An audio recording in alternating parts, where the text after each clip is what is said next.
વાત કરીએ તો સરદાર સરોવર નર્મદા ડેમની સપાટીમાં ધરખમ વધારો થઈ રહ્યો છે। ઉપરવાસમાંથી 1,70,565 ક્યુસેક પાણીની આવક થઈ છે।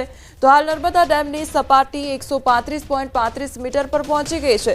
સિઝનમાં પ્રથમવાર નર્મદા ડેમ 135 મીટર પાર પહોંચ્યો છે। ત્યારે ડેમના આરબીપીએચ સીએચપીએચના પાવર હાઉસ ચાલુ। નર્મદા નદીમાં 48,635 ક્યુસેક પાણીની આવક થઈ છે। તો 24 કલાકમાં 1 મીટરનો વધારો નોંધાયો છે। ડેમની મહત્તમ સપાટી 138.68 મીટર પર પહોંચી છે। ત્યારે ડેમ મહત્તમ સપાટીમાં માત્ર 3.33 મીટર બાકી છે।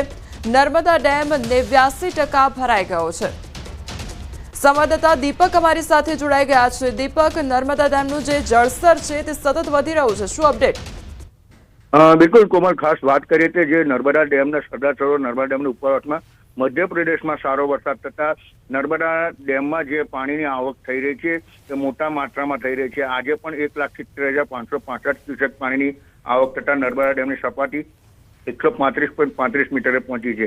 કહી શકાય કે સિઝનમાં પ્રથમવાર નર્મદા ડેમ જે છે 135 મીટર પાર થયો છે, જેને લઈ 24 કલાકમાં 1 મીટરનો વધારો થતા આજે નર્મદા ડેમની મહત્તમ સપાટી જે 138.68 મીટર છે, જે ડેમની મહત્તમ સપાટી માત્ર 3.33 મીટર બાકી છે। એટલે ગુજરાત માટે એક સારા સમાચાર કહી શકાય કે આવનારા દિવસોમાં જે ગુજરાતને જે જીવાદોરી ગણવામાં આવે છે, જે સિંચાઈ અને પાણી આપવામાં હાલ નર્મદા ડેમ સક્ષમ થઈ ચૂક્યો છે।